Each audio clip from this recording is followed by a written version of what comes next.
Você vai ouvir agora uma palavra ministrada pelo pastor Gilberto Suzano. Que Deus te abençoe e que esta mensagem seja edificante em sua vida. Quero convidar os irmãos a abrirmos nossas Bíblias no livro do profeta Joel, lá no Antigo Testamento, no capítulo 2, aonde leremos do verso 1 ao verso 32. Joel, capítulo 2, do 1 ao 32.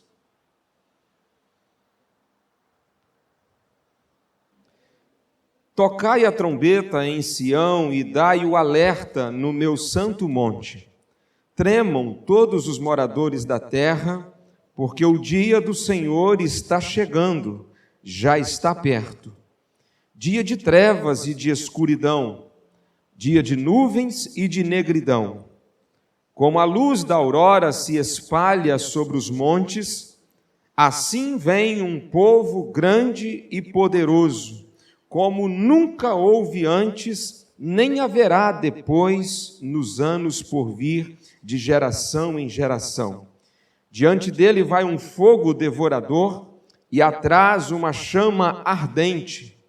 A terra à sua frente é como o jardim do Éden, mas atrás dele um deserto destruído. Sim, nada lhe escapa. Ele tem a aparência de cavalos e corre como cavaleiros.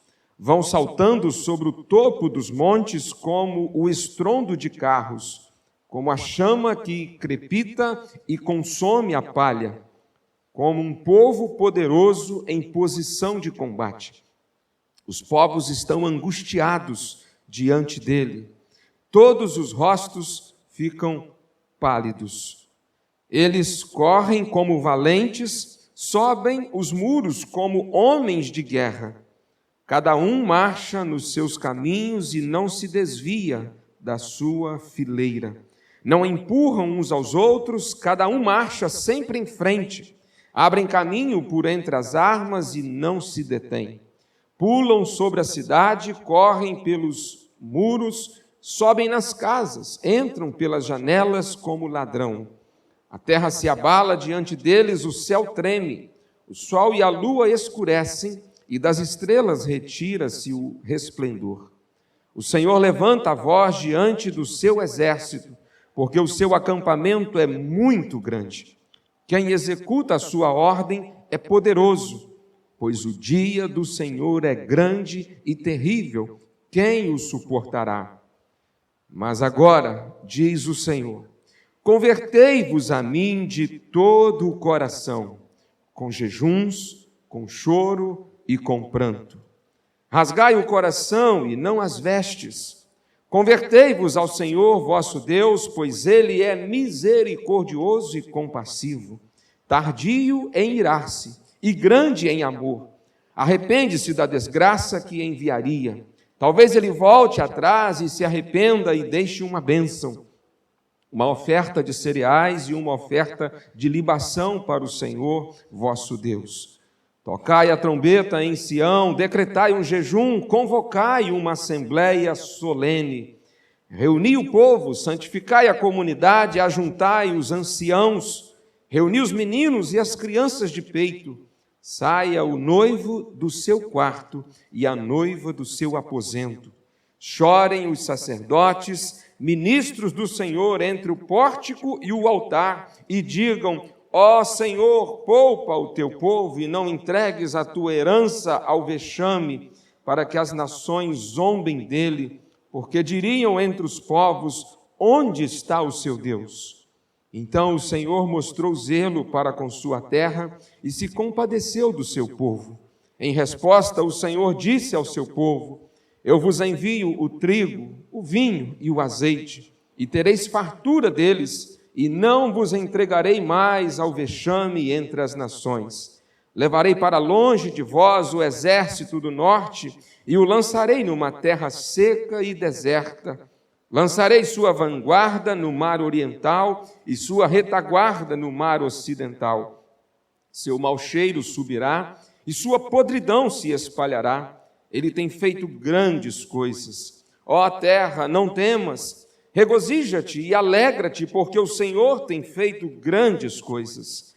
Ó animais do campo, não temais, pois as pastagens secas já renascem, a árvore já dá o seu fruto, e a videira e a figueira dão a sua força.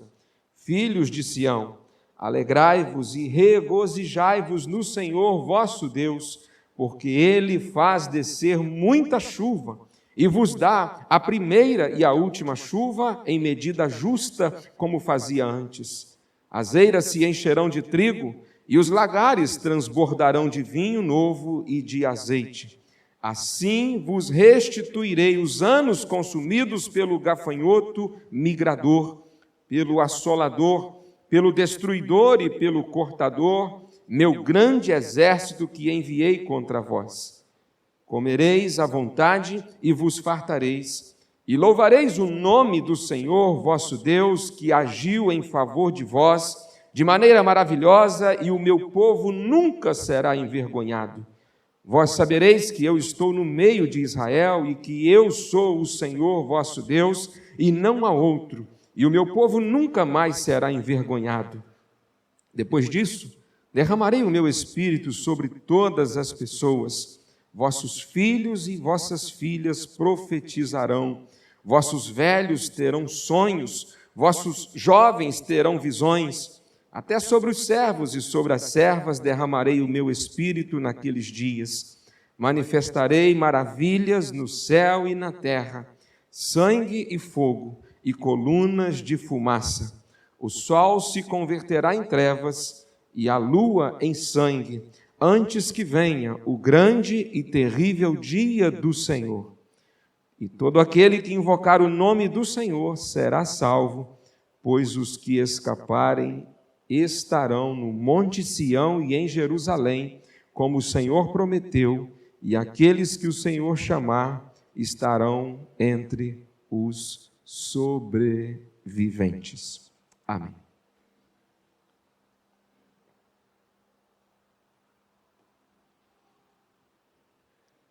O profeta Joel, ele viveu por volta do ano 835 a.C.,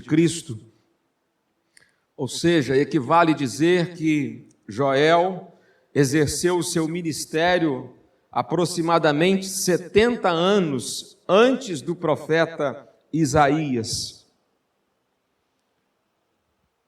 Aquele momento em que viveu o profeta Joel, 70 anos antes do profeta Isaías, foi o momento inicial de uma decadência espiritual na vida do povo de Israel, decadência essa que durou cerca de 2 séculos e meio, até que viesse o cativeiro babilônico, em que Deus tratou da rebeldia, da desobediência do seu povo.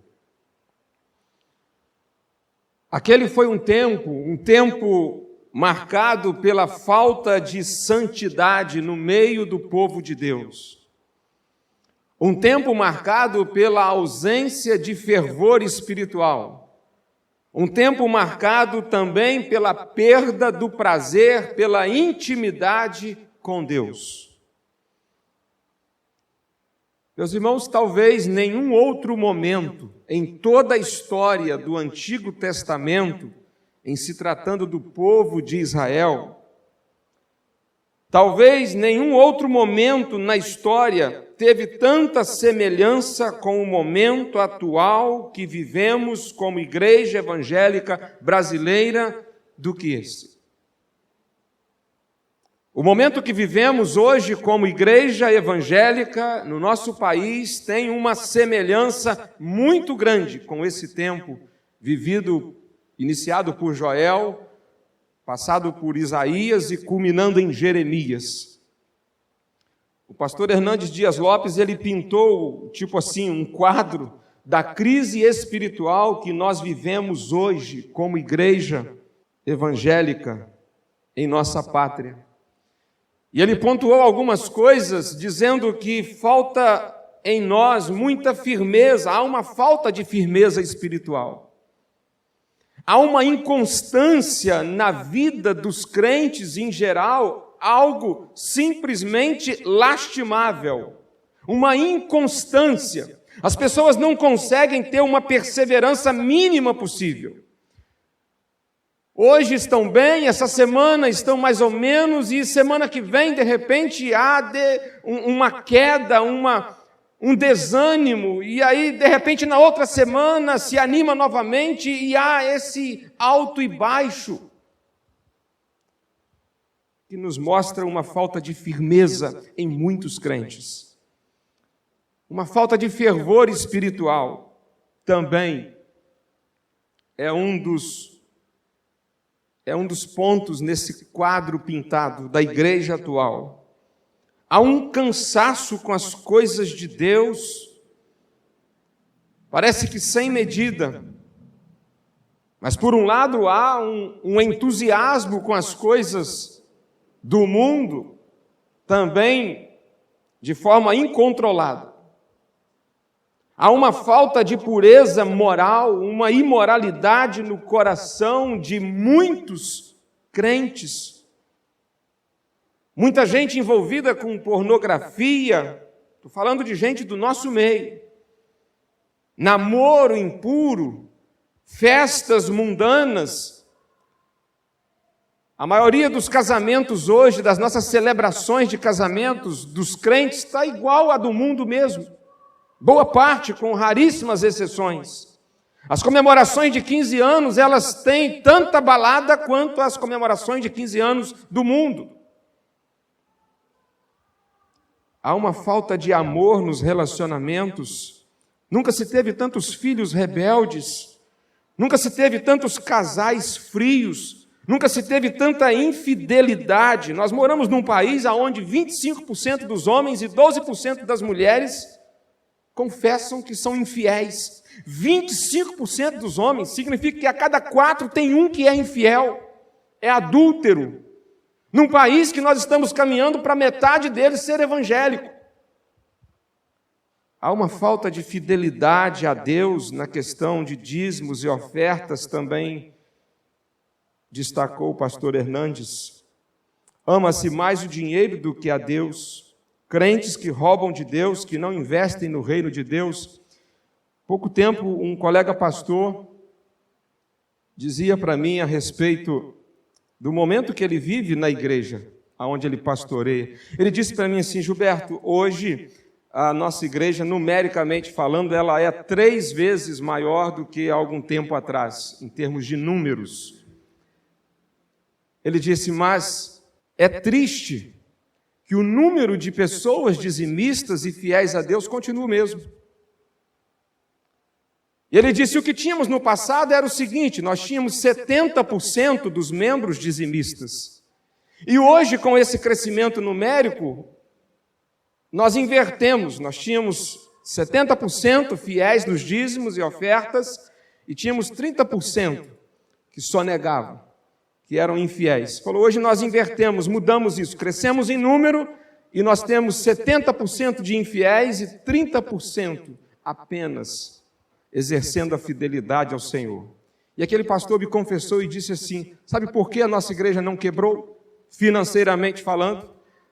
Porque matemática, ela funciona. Funciona. Deus faz milagres, multiplica pães e peixes, mas matemática, ela faz parte da ciência exata. Aonde 2 mais 2 dá 4, só dá 5 se a conta estiver errada.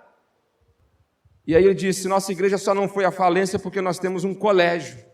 E esse colégio, ele, além de abençoar a vida de muitos alunos que estudam no colégio de nossa igreja, o nosso colégio, ele gera uma renda. E ele disse, e eu tenho me questionado se isso não tem levado muitos membros da igreja a achar que já não precisam mais ser fiéis nos seus dízimos, porque a igreja acaba tendo no colégio também uma fonte de renda. Lamentável isso, triste tudo isso. Mas esse é um quadro da igreja que temos hoje. Qual a mensagem de Deus para nós nesse tempo? O que Deus tem a nos dizer hoje? Eu não tenho dúvida não tenho dúvida alguma que Deus quer que nós oremos mais. Oremos mais. Todavia, uma oração biblicamente correta. Não essa oração que tem sido ensinada hoje, que parece um requerimento que a gente manda para Deus. Parece que a gente manda um ofício para Deus, olha, isso, quero isso, mas isso, está assinado aqui, quando a gente não coloca um prazo ainda, né? Em tantos dias, preciso dessa bênção. Nós precisamos, nesse tempo, eu creio que a mensagem de Deus para nós é que precisamos orar mais. Foi isso que Deus falou através do profeta Joel. No versículo 1, num tempo muito parecido como esse, o Senhor Deus disse para Joel: tocai a trombeta em Sião e dai alerta no meu santo monte. Tocar a trombeta. Tocar a trombeta é chamar a atenção de todos para ouvir algo importante.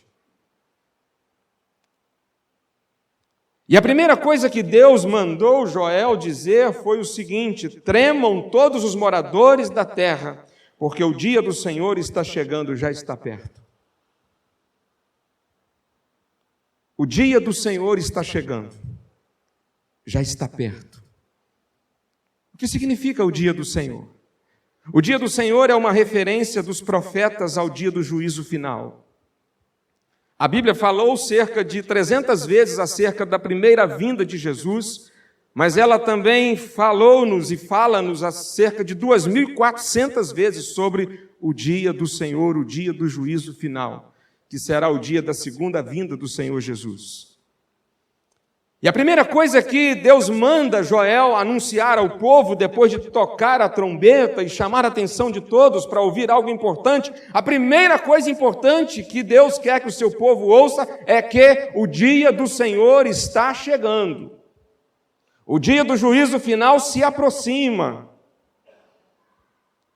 O apóstolo Pedro, na sua segunda carta, ele diz que por mais que alguns chegam a dizer que Deus está demorando, que Deus está atrasando, que Deus deve ter até cochilado e perdido o ponto, Pedro diz lá na sua segunda carta que Deus ainda não colocou um ponto final na história, porque Ele é misericordioso e Ele pacientemente tem dado uma chance para o seu povo, para a sua igreja. Mas Pedro lembrou que a paciência de Deus tem limite. E aí, dos versos 1 ao verso 11, o profeta Joel aqui, ele faz algumas descrições dos sinais da aproximação do dia do Senhor. Alguns sinais. Apenas o versículo 6 eu queria destacar porque ele chamou-me muito a atenção. No versículo 6, assim escreveu o profeta Joel acerca de um dos sinais da aproximação do dia do Senhor. Os povos estão angustiados. Os povos estão angustiados. Angústia, tristeza, depressão, sentimento desgastante, cansaço, fadiga. Joel nos conta que um dos sinais da aproximação do dia do Senhor é esse, a angústia. A angústia. Vivemos num tempo em que tem sido notório que a famosa doença do século é a depressão. Nós ouvimos falar o tempo todo sobre depressão. Hoje, 20% dos nossos adolescentes já encontram-se sofrendo dessa dificuldade, desse problema, dessa enfermidade emocional. Angústia, uma das marcas desse tempo, quando o dia do Senhor está se aproximando. E aí no verso 11, Joel diz: pois o dia do Senhor é grande e terrível. Ele vai chegar. E esse dia não será dia de festa para todos. Esse dia será um dia de festa para alguns, mas muitos vão lamentar a chegada desse dia. Feito essa advertência, Deus mandou o profeta Joel dizer ao povo daquele tempo o que ele também nos manda dizer nesta manhã. O versículo 12 começa da seguinte maneira: mas agora, diz o Senhor. Ele vinha falando sobre o que vai acontecer, o que está por vir, e dá alguns desses sinais da aproximação desse dia do Senhor. E aí no verso 12, mas agora, ou seja, enquanto esse dia do juízo não chega, enquanto esse momento não se cumpre a promessa, o que nós devemos fazer? Como devemos viver? E aí Deus mandou o profeta dizer no verso 12 ainda: convertei-vos a mim. Deus deseja que o seu povo se volte para Ele, que se consagre mais a Ele, que busque mais intimidade com Ele. Essa é a vontade de Deus para o agora, para esse tempo enquanto o dia do Senhor não chega. Mas agora, diz o Senhor, convertei-vos a mim. Enquanto o dia do juízo não chega, nós precisamos nos converter a Deus, precisamos pegar o caminho de volta para Ele. E talvez alguém esteja pensando assim: mas pastor, isso não é uma mensagem para aqueles que ainda estão perdidos no mundo? Não, essa é uma mensagem para o povo de Deus, essa é uma mensagem para a igreja de Cristo. Nós precisamos pegar o caminho de volta para Deus. E precisamos pegar esse caminho de volta todos os dias. Por que todos os dias? Porque todos os dias nós pecamos. Sim ou não? Alguém aqui ousaria dizer que no dia de ontem não cometeu nenhum pecado? Se alguém disser isso, a palavra de Deus mesmo diz assim: se fez no maior dos mentirosos. E aí acabou de pecar. Já tem um pecado contabilizado para hoje. E como o pecado nos separa de Deus, como o pecado nos afasta de Deus, nós precisamos todos os dias pegar o caminho de volta. Todos os dias nós precisamos pegar esse retorno. E como a gente pega esse caminho? Que caminho é esse? Esse caminho do retorno é a oração. Não tem outro caminho. Oração. O quanto nós oramos define o quanto nós voltamos para Deus todos os dias. E uma vez que nós pecamos e pecamos muito, se nós não voltarmos insistentemente, continuamente, nós estaremos cada dia mais e mais nos distanciando. Oração. Mas não uma oração interesseira, não uma oração egoísta, não uma oração em busca de bênçãos, não uma oração em busca de proteção. Estou falando de uma oração em busca do abençoador, uma oração pela presença do protetor, uma oração pela manifestação do provedor. Por isso que Deus disse: convertei-vos a mim, e de todo o coração. De todo o coração. Porque há aqueles que se voltam para Deus só no momento em que as coisas apertam. E nós fazemos isso muitas vezes. Muitos se voltam para Deus apenas movidos pela emoção. Quantas vezes, meus irmãos, nós fazemos lindas promessas para Deus no final de um culto, ou voltando de um retiro, depois de um congresso, mas logo nos esquecemos. A impressão que dá é que os votos que assumimos no altar, com lágrimas, muitas vezes são esquecidos na cantina da igreja, quem sabe no balcão, ou até mesmo no pátio, antes de entrarmos no carro, eles já se perderam. Precisamos voltar para Deus para valer. Precisamos voltar com diligência. E é por isso que o Senhor disse, por meio de Joel: convertei-vos a mim de todo o coração com jejuns. O problema do nosso tempo é que fazemos dieta para emagrecer, mas não fazemos um jejum para ter mais intimidade com Deus. Nós gastamos horas na academia, mas não temos tempo para oração. Jejum é instrumento de mudança. Devemos jejuar para reconhecer a insuficiência dos nossos recursos. Devemos jejuar para buscar o socorro de Deus. O povo de Deus sempre jejuou, com exceção desse tempo que estamos vivendo. Josafá convocou o povo para jejuar e Deus libertou o seu povo das mãos do adversário. Nínive jejuou e Deus a libertou. 120 mil pessoas. Ester jejuou com o seu povo e Deus poupou a nação de um holocausto. Jejuar é estar mais preocupado em acertar a vida com Deus do que em saciar as necessidades físicas do corpo. Talvez depois de uma palavra assim sobre jejum, surja um monte de dúvida. Jejum é o seguinte, é ficar sem comer mesmo. Quanto tempo definir? Vai ser meio-dia, vai ser um dia, vai ser uma semana? Até 40 dias você pode ficar sem comer que não morre. Não pode ficar sem tomar água. Talvez seja até bom mesmo, até quem sabe para o físico. Mas vamos esquecer toda a carne de lado nessa manhã, vamos pensar no espírito. Tenho dúvida de jejum? Que dúvida? Não tem dúvida de jejum. É claro o negócio.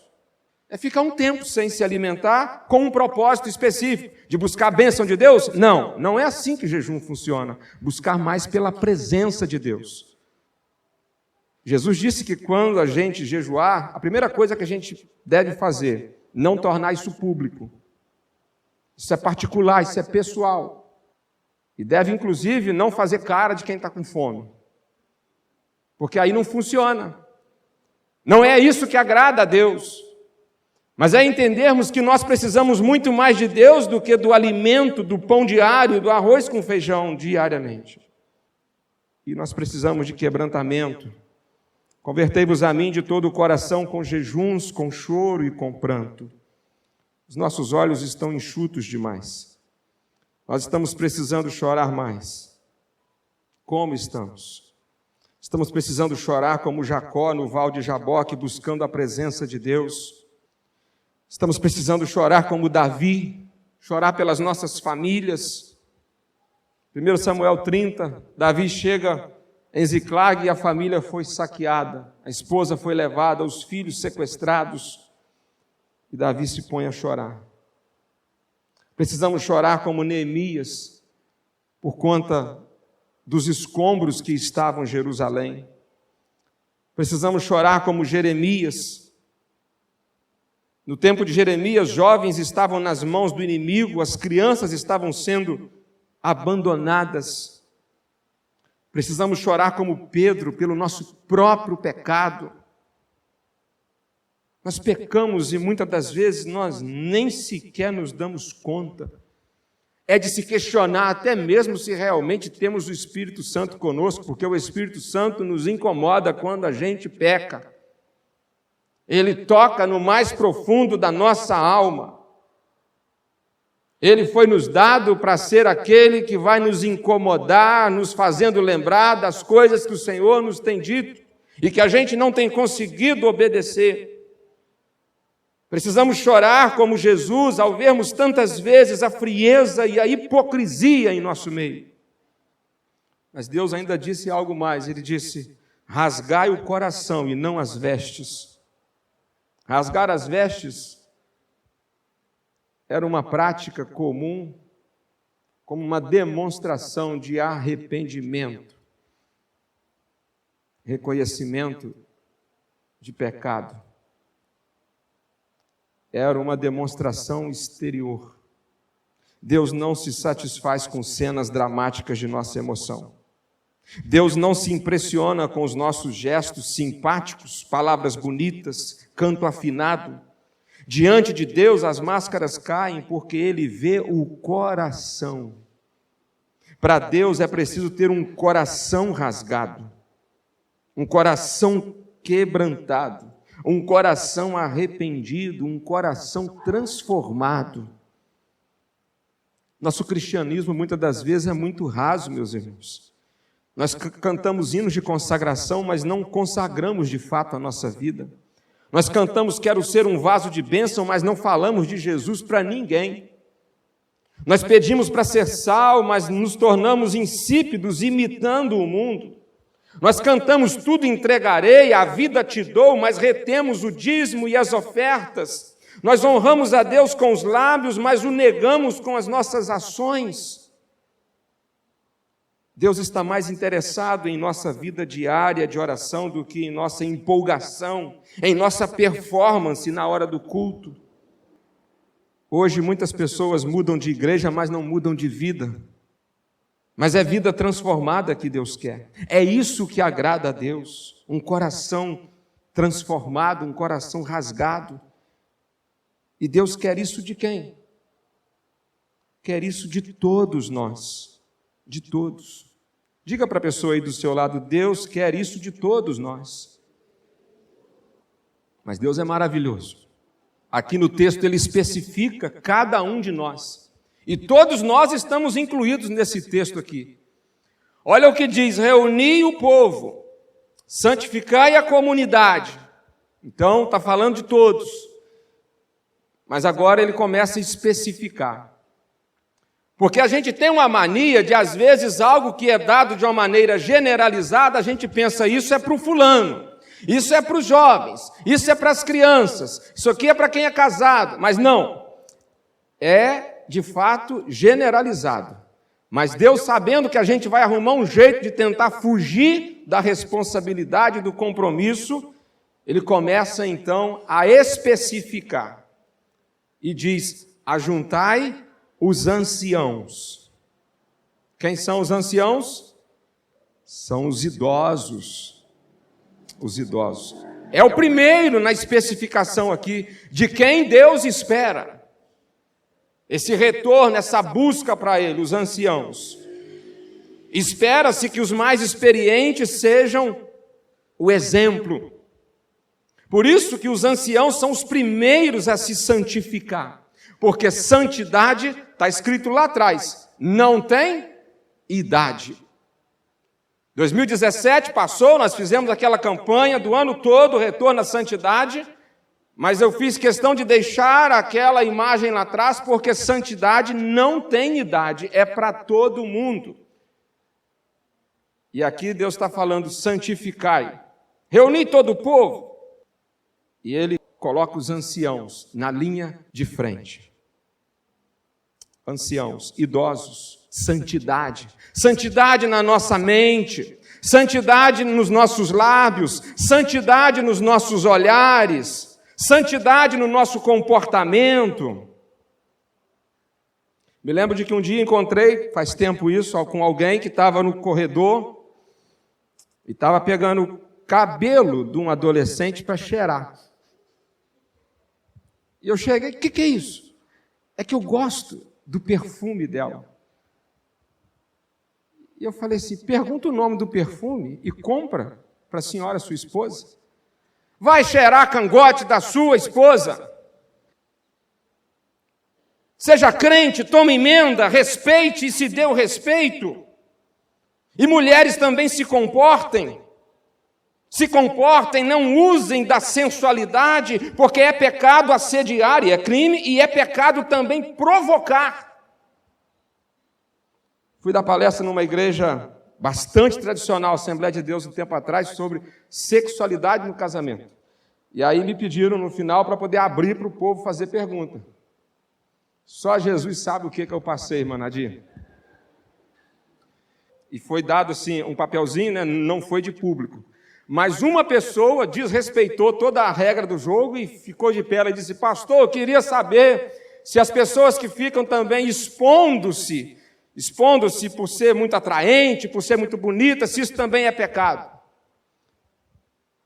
Santidade é o que se espera de todos nós, homens e mulheres, idosos, é o que está aqui em questão. E logo em seguida, reunir os meninos, os jovens. Os jovens devem se santificar e muito. Meninos aqui, a ideia não são crianças pequenas, porque das crianças ele vai falar também. Mas a ideia aqui são os jovens. Os jovens devem se santificar e muito. Eu sei que vocês estão com testosterona na flor da pele e é difícil se controlar, mas tem que se controlar, tem que esperar até o casamento. Não pode fazer as coisas antes da hora. Isso vai ser algo prejudicial para vocês se atropelarem. Começar uma casa pelo telhado é começar uma casa fadada ao fracasso. Tem que começar pela fundação. É namorar primeiro, noivar, depois casar-se e aí vai vir o sexo. Se começar pelo sexo, vai começar errado. Não vai dar certo, não vai funcionar. Jovens devem se santificar e muito. Precisamos, nesse tempo, de jovens como José, como Daniel, como Timóteo. Lugar de jovem curtir a vida é no altar do Senhor, não é no Rock in Rio do Rio de Janeiro. Ah, pastor, tem um pessoal da igreja lá de não sei, quase que eu soltei o nome do pessoal aqui agora. Que foi que eles vão, que eles respondam por si. Mas se eu souber que jovem de nossa igreja está caçando, vai dar gabinete. Como é que queremos, meus irmãos, nesse tempo, experimentar algo de Deus, buscando prazeres nessas coisas do mundo? As crianças também devem ser santificadas. Aqui fala as crianças de peito. Não podemos negligenciar os nossos filhos, isso é covardia. Nós precisamos ensinar os nossos filhos a buscarem ao Senhor, a se consagrarem a Deus.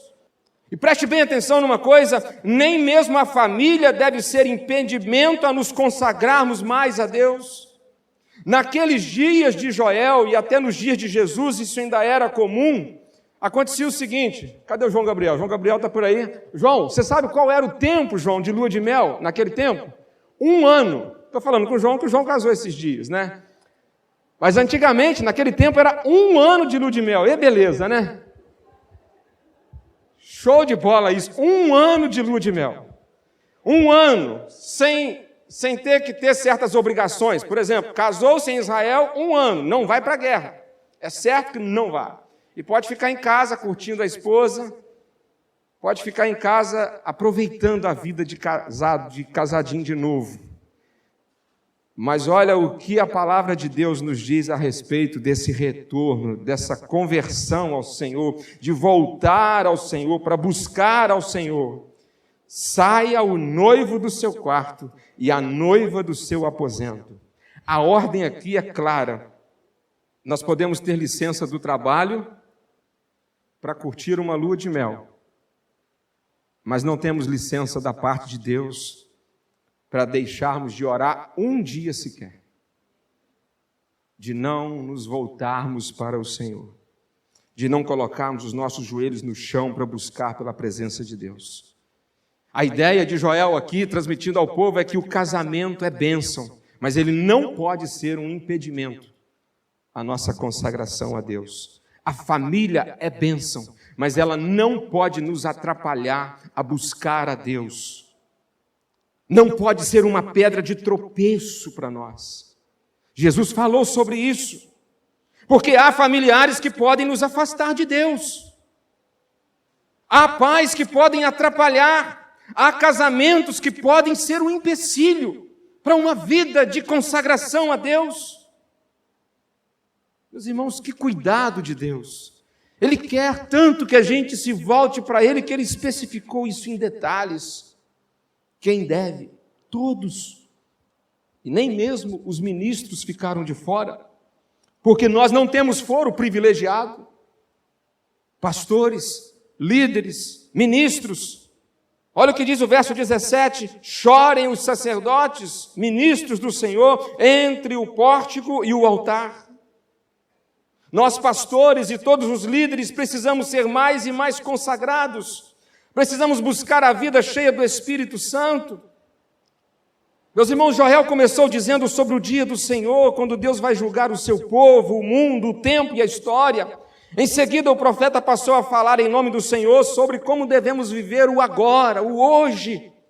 Hoje é tempo de nos consagrarmos mais, é hora de nos santificarmos, é tempo de clamarmos a Deus, é tempo de buscarmos mais ao Senhor, é tempo de dobrar mais os nossos joelhos, é tempo de rasgar o nosso coração, hoje é tempo de orarmos mais. E Deus quer responder esse tipo de oração. Ele prometeu responder às orações. Veja o que o Senhor Deus disse no verso 19. Em resposta, o Senhor disse ao seu povo: eu vos envio o trigo, o vinho e o azeite, e tereis fartura deles, e não vos entregarei mais ao vexame entre as nações. Trigo, vinho e azeite, símbolos de um avivamento na vida do povo de Deus. Deus nos dará mais da sua própria presença, é isso que Ele está prometendo. Ele dará fartura de alegria, de poder espiritual para testemunharmos ao mundo. É isso que Deus prometeu.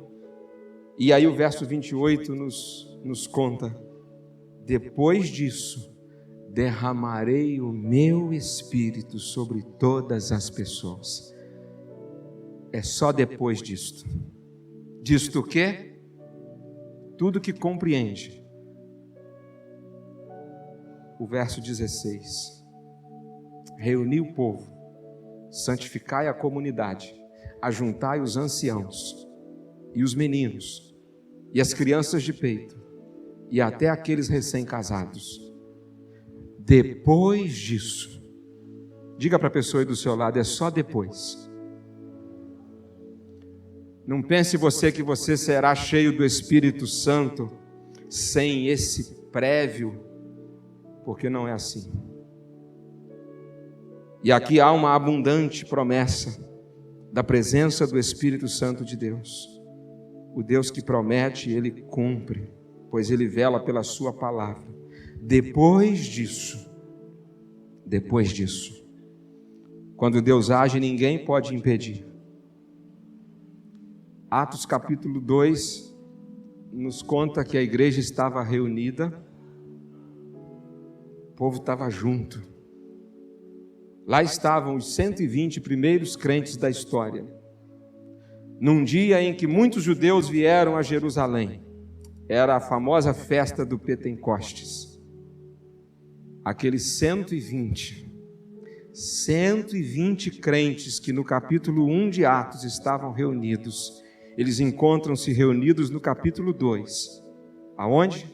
No templo de Jerusalém, buscando a Deus, orando. E é nesse momento que Deus derrama o seu Espírito sobre a sua igreja. É nesse momento que as pessoas são tomadas pelo poder de Deus. É nesse momento que as pessoas veem o sobrenatural de Deus. Mas o sobrenatural de Deus de Atos 2, ele não se restringe ou se limita a línguas de fogo. Ele não está diretamente ligado ao fenômeno de idiomas, línguas diferentes que foram ditas. O sobrenatural de Deus é que 120 crentes tiveram que batizar mais de 3.000 novos crentes num único dia. Esse é o detalhe mais importante de Atos 2. 3.000 novos convertidos. Fruto de quê? Fruto de uma igreja que entendeu que a oração é o caminho de retorno para a intimidade com Deus. E aquela igreja bombou. Nem o Sinédrio, nem Roma, com sua fúria implacável, jogando os cristãos nas arenas, queimando-os em praça pública, nem os matando ao fio da espada, foi capaz de parar a igreja. O problema da igreja não são as forças externas. O problema da igreja não é o mundo. O problema da igreja hoje é a falta de oração, é a fraqueza interna, não é a falta de poder econômico. O problema da igreja não é a baixa receita de dízimos. Isso é apenas um sinal, é como uma febre. A febre em si não é um problema. A febre é apenas o o sinal de um problema, de uma infecção, de uma situação mais grave. Você não entregar o dízimo, permita-me me apropriar nesse momento dessa ilustração, mas como um significado profundo. Você não entregar o dízimo não é um problema, é o sinal de um problema mais grave. É um sinal de que a vida de oração está fraca. É um sinal de que não está tão consagrado a Deus quanto deveria. É um sinal de que não consegue ser tão santo quanto precisa ser. Percebe? É como uma febre. Apenas um sinal. Mas se nós nos retornarmos para Deus, Deus não prometeu porções limitadas do seu Espírito. Ele prometeu um derramamento abundante, ilimitado. Esse derramamento, ele aconteceu no Pentecostes, em Atos 2. Mas é uma promessa vigente e contemporânea. Jesus também prometeu que quem crer em mim, como diz a Escritura, do seu interior fluirão rios de água viva. Isto ele disse com respeito ao Espírito que haviam de receber os que nele crescem. João 7, 38, 39. Não podemos pensar, meus irmãos, que já recebemos tudo que deveríamos receber do Espírito Santo. Há mais, há infinitamente mais. O Senhor pode e quer fazer mais. Ele prometeu derramar do seu Espírito sempre que encontrar o seu povo sedento por Ele, mais sedento por Ele do que a corça pela água, mais sedento por Ele do que a terra seca por chuva. Depois disso derramarei o meu Espírito sobre todas as pessoas. Olha de novo aqui Deus falando de uma maneira generalizada, todas as pessoas, mas Ele também especifica: vossos filhos e vossas filhas profetizarão, os filhos dos crentes serão revitalizados, serão exemplos, serão uma bênção. Nenhum filho de crente terá mais que ir para presídio, porque não vai se desviar dos caminhos do Senhor, algo tão comum nos dias de hoje, infelizmente. Mas diz aqui que os vossos velhos terão sonhos, as pessoas mais idosas, elas estarão empolgadas com Deus, mesmo na idade mais avançada, até mesmo em cima, quem sabe, de um leito, sofrendo dores terríveis, mas dizendo: eu estou ainda empolgado com o Senhor, alegre com o Senhor. Vossos jovens terão visões. Os jovens vão, na linguagem deles aí, vão arrebentar. Lá onde estão envolvidos, na faculdade, no meio social, eles vão dar testemunho. E diz: até sobre os servos e sobre as servas derramarei o meu Espírito. Ou seja, pais e filhos, filhos e filhas, velhos e jovens, servos e servas, brancos e negros, ricos e pobres, leigos e doutores, patrões e empregados, todos serão cheios do Espírito Santo de Deus. E essa promessa, ela é para nós. É para nós. Depois disso, eu queria que nesta manhã a gente pudesse voltar para casa pensando: depois disso, como eu me encaixo nesse agora? O que ainda me falta nesse tempo? Se voltarmos para Deus, há uma promessa extraordinária nos aguardando. Se acertarmos diariamente a nossa vida com Deus, Ele prometeu nos fazer um crente avivado continuamente. Nós precisamos nos converter a Deus, nos voltarmos para Deus todos os dias, porque nós pecamos todos os dias, e toda vez que pecamos a gente se afasta de Deus. O caminho de volta, o caminho do retorno é o caminho da oração. Pela oração nós trilhamos de volta para a casa do Pai. Pela oração nós encontramos o caminho de volta para os braços do Pai. Pela oração, é sempre pela oração. E eu quero concluir dizendo: não podemos esperar mudanças em nossa vida, em nossa família, em nossa igreja e até em nosso país, se não houver um retorno à intimidade com Deus pelo caminho da oração. Sem oração, desista. Sem oração, nada dará certo. A nossa vida será uma vida angustiada, sem sentido e sem propósito. Mas eu posso dizer aos irmãos que orando, com uma vida de oração fervorosa, depois disso, o Senhor derramará dele mais e mais do Espírito dele sobre mim, sobre você, sobre a nossa igreja. Amém? Fique em pé se você puder. Quero convidar o pastor Rafael, o pastor Sirlei. Quero pedir esses dois parceiros nossos, da nossa equipe de pastores, eles estarão orando neste momento. Pastor Sirlei estará orando, agradecendo a Deus por tudo que Deus já tem feito. Deus tem feito coisas maravilhosas em nosso meio. E o pastor Rafael estará orando por nós, pedindo ao Senhor que o Senhor nos encha mais e mais da presença dEle pelos tempos que virão. Querido Deus e Pai, nesta manhã, ó Deus, fomos abençoados, ó Deus, com o recado do Senhor, ó Deus, através do Teu servo, ó Deus, para um despertamento, ó Deus, para nos despertarmos, ó Deus, para ter mais intimidade com o Senhor, ó Deus, através da oração, ó Deus.